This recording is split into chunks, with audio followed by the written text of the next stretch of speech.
আন্তর্জাতিক জাতিসংঘ শান্তিরক্ষা দিবস আজ। দিবসটি উপলক্ষে সকালে রাজধানীর বঙ্গবন্ধু আন্তর্জাতিক সম্মেলন কেন্দ্রে আয়োজিত অনুষ্ঠানে প্রধান অতিথি হিসেবে যোগ দেন প্রধানমন্ত্রী শেখ হাসিনা। আহত ৩ জন শান্তিরক্ষীকে সম্মাননা তুলে দেন তিনি। প্রধানমন্ত্রী তার বক্তব্যে জাতিসংঘের শান্তিরক্ষা মিশনে বাংলাদেশি শান্তিরক্ষীরা প্রশংসার সাথে দায়িত্ব পালন করছে উল্লেখ করে তিনি বলেন, শান্তি ও নিরাপত্তা বজায় রাখতে বৈশ্বিক প্রচেষ্টায় বাংলাদেশ আজ একটি দায়িত্বশীল ও নির্ভরযোগ্য নাম।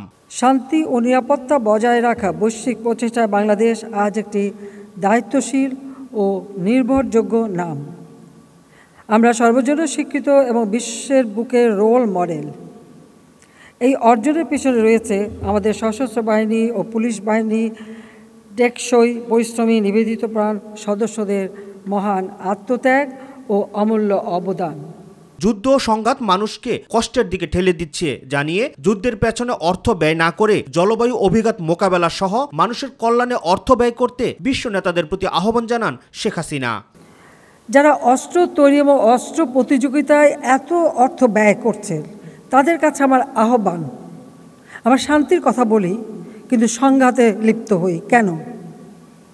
এই যে অর্থ ব্যয় হচ্ছে, এই অর্থ যদি এই যে ক্ষুধার্ত মানুষের আহারের ব্যবস্থা, শিক্ষার ব্যবস্থা, চিকিৎসার ব্যবস্থা করা হতো, তাহলে এই পৃথিবীতে শান্তি প্রতিষ্ঠিত হতো, মানুষের জীবন মান উন্নত হতো, মানুষ সুন্দরভাবে বাঁচতে পারত।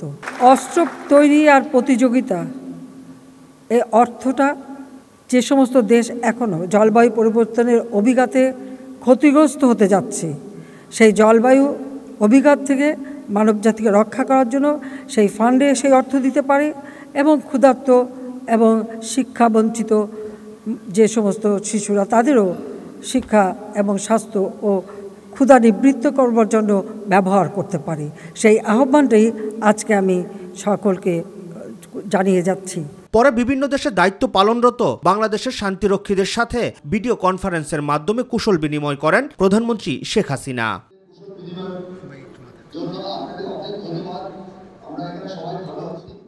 রাকিব হাসান, মাই টিভি, ঢাকা।